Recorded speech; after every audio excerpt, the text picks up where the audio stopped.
FBC test அல்லது full blood count நாங்கள் இரத்த பரிசோதனை என்று சொல்றோம் அல்லது பிளட் டெஸ்ட் என்று சொல்றோம். இந்த இரத்த மாதிரி பரிசோதனையை மேற்கொள்வதற்காக நோயாளர்களிடம் அல்லது தங்களுடைய வாடிக்கையாளர்களிடம் நீண்ட காலமாக அதிக பணத்தை வசூலித்து வந்து யாழ்ப்பாணத்தில் இயங்கி வருகின்ற ஒரு தனியார் மருத்துவமனைக்கு யாழ்ப்பாண நீதிமன்றம் சரித்திர முக்கியத்துவம் வாய்ந்த ஒரு தீர்ப்பினை வழங்கியிருக்கின்றது. இது இன்றைய தினத்தில் சமூக வலைதளங்களாக இருக்கட்டும், பிரதான ஊடகங்களாக இருக்கட்டும், எங்களுடைய மக்களுக்கு மத்தியிலும் ஒரு பிரதானமான பேசு பொருளாக மாறி இருக்கிறது. இது சம்பந்தமாக இந்த காணொளியில் நாங்கள் விரிவாக பார்க்க போகிறோம். இன்று 2026ஆம் ஆண்டு ஜூலை மாதம் 23ஆம் திகதி வியாழக்கிழமை. இதுவரைக்கும் என்னுடைய யூடியூப் சேனலை சப்ஸ்கிரைப் பண்ணாதவங்க இருந்தா மறக்காம சப்ஸ்கிரைப் பண்ணிட்டு கூடவே பெல் ஐக்கனையும் கிளிக் பண்ணி வச்சுக்கொள்ளுங்க. அதே போல RJ ரமீஸ் என்ற என்னுடைய ஃபேஸ்புக் பக்கத்தையும் ஃபாலோ பண்ணிக்கொள்ளுங்க. டிஸ்கிரிப்ஷன்ல என்னுடைய வாட்ஸ்அப் சேனலோட லிங்கை நான் கொடுத்திருக்கிறேன். அதனூடாக என்னுடைய வாட்ஸ்அப் சேனலையும் ஜாயின் ஆகி கொள்ளுங்க. எங்களுக்கு தலைவலி, காய்ச்சல், சாதாரணமான ஜுரம் அல்லது வைரஸ் ஃபீவர் ஒன்று வந்தாலும் நாங்கள் முதல்ல ஓடி போறது பிரைவேட் கிளினிக்ஸ் அல்லது தனியார் மருத்துவமனைகளுக்கு செல்வோம் அல்லது வைத்தியசாலைகளுக்கு செல்வோம். எங்களில் பெரும்பாலானவர்கள் வந்து தனியார் மருத்துவமனைகளை தான் நாடுவார்கள். அரசாங்க வைத்தியசாலைக்கு போய் வரிசைகளில் காத்திருக்க முடியாது. அங்கு அவர்கள் சொல்லும் விடயங்களை கேட்டுக்கொண்டிருக்க முடியாது. எனவே காசை கொடுத்தால் உடனடியாக மருந்தை பெற்றுக்கொண்டு வரலாம். எங்களுக்காக வைத்தியர் கரிசனையோடு அதிக நேரத்தை எடுத்து எங்களை ஃபுல்லா செக்அப் பண்ணுவார் அப்படின்ற நம்பிக்கையோடு நாங்கள் தனியார் வைத்தியசாலைகளை நோக்கி அதிகமாக செல்பவர்களாக இருக்கிறோம். காலடியிலேயே அரசு மருத்துவமனை இருந்தாலும் அதை கடந்து பல கிலோமீட்டர், பல்லாயிரம் ரூபாய்களை செலவழிச்சு நாங்க தனியார் மருத்துவமனைகளுக்கு போய் மருந்து எடுக்கிறோம். அது அந்த நிறுவனத்தின் மீது எங்களுக்கு இருக்கின்ற நம்பிக்கை. அதே போல நாங்கள் அந்த வைத்தியர்கள் மீது வைத்திருக்கின்ற அதிகப்படியான நம்பிக்கை, மரியாதை காரணமாக. ஆனால் இப்படி நாங்கள் கடவுளாக நம்பி செல்கின்ற இடங்களிலும் கூட எங்களை ஏமாற்றுகிறார்கள், எங்களை கொள்ளையடிக்கிறார்கள், எங்களிடமிருந்து 50-100 ரூபாய்களை கூட திருடுகிறார்கள் என்ற விடயம் மிகவும் கவலைக்குரிய, வெட்கப்படக்கூடிய ஒரு விடயமாக இருக்கிறது.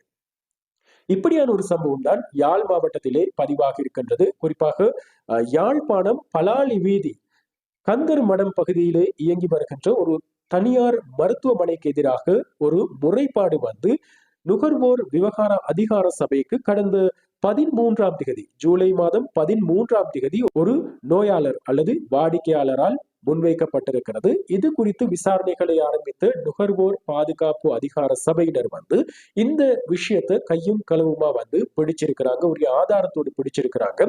அந்த வகையில் இந்த தனியார் மருத்துவமனைக்கு எதிராக கடந்த 21ஆம் திகதி வழக்கு தாக்கல் செய்யப்பட்டு கடந்த 21ஆம் திகதி வந்து அந்த வழக்கு வந்து யாழ்ப்பாணத்திலே விசாரணைக்கு எடுக்கப்பட்டிருக்கிறது. நீதிமன்றத்திலே விசாரணைக்கு எடுக்கப்பட்ட சந்தர்ப்பத்திலே இந்த விடயம் சம்பந்தமான முழுமையான ஆதாரங்கள் நுகர்வோர் விவகார அதிகார சபையினால் நீதிமன்றத்தில் சமர்ப்பிக்கப்பட்டதை அடுத்து அந்த உரிய தனியார் மருத்துவ நிறுவனமும் தாங்கள் செய்த அந்த குற்றத்தை ஒத்துக்கொண்டிருக்கிறாங்க. இந்த விடயங்களை கருத்தில் கொண்டு நீதிபதிகள் குழு வந்து என்ன செய்திருக்கிறாங்க அப்படின்னு சொன்னா, அதிர்ச்சி அளிக்கும் ஒரு தண்டனையை வந்து அல்லது ஒரு அபராத தொகையை வந்து விதிச்சிருக்கிறாங்க. அதாவது இவ்வளவு பெரிய ஒரு தொகையை வந்து அபராதமாக விதிக்க முடியுமா என்று எல்லோரும் வியக்கும் அளவுக்கான ஒரு தொகையை வந்து அபராத பணமாக அல்லது தண்ட பணமாக வந்து நியமிச்சிருக்கிறாங்க. குறிப்பாக 400 ரூபாவுக்கு வழங்க வேண்டிய FBC டெஸ்டுக்கான அந்த ரிப்போர்ட்டை வந்து இவர்கள் 550 ரூபாவுக்கு வழங்கி இருக்கிறாங்க. எனவே மேலதிகமாக பெற்றுக்கொண்ட இந்த 150 ரூபாவுக்காக யாழ் நீதிமன்றம் 30 லட்சம் ரூபாவை அபராதமாக விதித்து தீர்ப்பளித்திருக்கிறது. அதே போல இன்னொரு வியக்கத்தக்க ஒரு தண்டனையினையும் நீதிபதிகள் அறிவித்திருக்கிறார்கள். என்னவென்று சொன்னால், அதாவது இந்த தனியார் மருத்துவ நிறுவனம் எங்களை நம்பி வந்த நோயாளர்களை, அதே போல வாடிக்கையாளர்களை நாங்கள் இப்படி ஏமாற்றினோம், அவர்களின் பணத்தை நாங்கள் மறைமுகமாக திருடினோம், அவர்களிடமிருந்து ஏமாற்றி பெற்றுக்கொண்டோம், அதிகமாக பெற்றுக்கொண்டோம் என்ற அந்த விடயத்தை வந்து தேசிய ரீதியில் இருக்கின்ற அனைத்து பத்திரிகைகளிலும் பிரசுரிக்க வேண்டும் என்ற, அதுவும் அவர்களுடைய சொந்த செலவில் இந்த பத்திரிகைகளில் விளம்பரங்கள் மூலம் பிரசுரிக்க வேண்டும், மக்களுக்கு அறியப்படுத்த வேண்டும் என்று நீதிபதிகள் உத்தரவிட்டிருக்கிறாங்க. நீதிமன்றம் உத்தரவிட்டிருக்கிறது. இதற்கமைய அந்த தனியார் மருத்துவ நிறுவனம் இப்போது 30 லட்சம் ரூபாவை நீதிமன்றத்துக்கு அபராதமாக செலுத்துவது மாத்திரமல்லாமல் தேசிய ரீதியிலான பத்திரிகைகளிலும் நாங்கள் இப்படியான ஒரு தவறை செய்தோம் என்று வெளிப்படையாக மக்களிடம் மன்னிப்பு கோர, பொது மன்னிப்பு கோரும் ஒரு நிலைக்கு தள்ளப்பட்டிருக்கிறது. இது ஏனைய மருத்துவ நிறுவனங்களுக்கு மிக முக்கியமான ஒரு எடுத்துக்காட்டாக இருக்கும், ஒரு எச்சரிக்கையாக இருக்கும் என்று நினைக்கிறோம். அண்மை காலமாக சமூக வலைதளங்களை எடுத்துக்கொண்டால் மருத்துவ பரிசோதனைகளுக்காக எங்களுடைய பெயர்களை பதிவு செய்வதற்கு கூட ஒரு சில நிறுவனங்களில் 5000 அல்லது 6000 ரூபாய்களை எடுக்கிறாங்க, ஸ்கேன் பண்றதுக்கு 6000 எடுக்கிறாங்க, 8000 எடுக்கிறாங்க அப்படின்னு சொல்லி சமூக வலைதளங்களில் குற்றச்சாட்டுகள் முன்வைக்கப்பட்டு கொண்டிருக்கின்ற ஒரு நிலையில நுகர்வோர் விவகார அதிகார சபை சொல்லி இருக்கிறது, இந்த எல்லா பரிசோதனைகளுக்கும் நாங்கள் கட்டுப்பாட்டு விலைகளை விதித்திருக்கிறோம். எனவே அதற்கமைய நீங்கள் பணத்தை செலுத்தினால் போதும், அதற்கு அதிகமாக உங்களிடம் பணத்தை பெற்றுக்கொள்றாங்க அப்படின்ற ஒரு சந்தேகம் வந்தால் அந்த நிறுவனத்திடம் நீங்க செலுத்தின தொகைக்கான பற்று சீட்டல் அல்லது ரெசிப்டை பெற்றுக்கொண்டு அதன் ஊடாக அதனை கொண்டு நீங்க எங்களிடம் முறைப்பாடு செய்யலாம். முறைப்பாடு செய்தால் அவர்களுக்கு எதிராக நாங்க கண்டிப்பா சட்ட நடவடிக்கைகள் எடுப்போம் என்று உறுதியளித்திருக்கிறார்கள். எனவே வார நாட்களில் அல்லது அலுவலக நேரங்களில் 1977 அல்லது 1977 என்ற அவசர இலக்கத்துக்கு அலுவலக நேரங்கள்ல நீங்க முறைப்பாடு செய்யும் பட்சத்துல அந்த நிறுவனங்களுக்கு எதிராக நடவடிக்கை எடுக்கப்படும் என்று நுகர்வோர் அதிகார சபை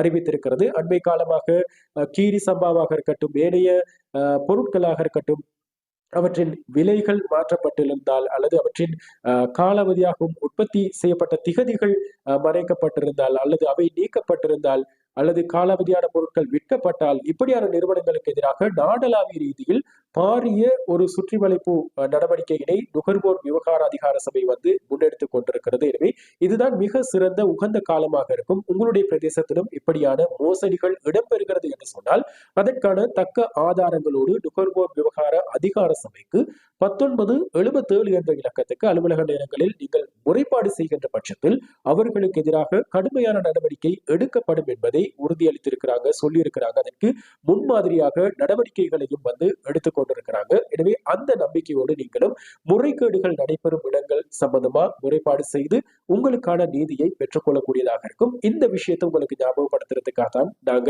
இந்த காணொலியை கொண்டு வந்திருந்தோம்.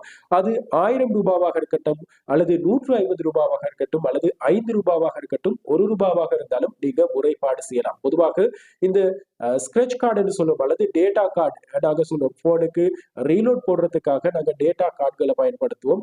அவற்றை பெற்றுக்கொள்ற சந்தர்ப்பங்கள்ல 1 ரூபாய் இல்லை, 2 ரூபாய் இல்லை, சில்லறை இல்லை என்று உங்களிடம் அந்த மிச்ச பணத்தை கொடுக்காமல் ஏமாற்றும் வர்த்தக நிறுவனங்கள் இருக்கும். இவர்களுக்கு எதிராக கூட நீங்கள் இந்த சட்டத்தின் கீழ் நுகர்வோர் விவகார அதிகார சபைக்கு முறைப்பாடு செய்யலாம். விற்பனை செய்யப்படுகின்ற பொருளில் குறிப்பிடப்பட்டிருக்கின்ற விலையை விட 1 ரூபாவை ஏறும் அவர்கள் அதிகமாக பெற்றுக்கொண்டால் அவர்களுக்கு எதிராக நீங்க முறைப்பாடு செய்ய முடியும் என்பதை ஞாபகப்படுத்துறதுக்கு தான் இந்த காணொலியை கொண்டு வந்திருக்கிறோம்.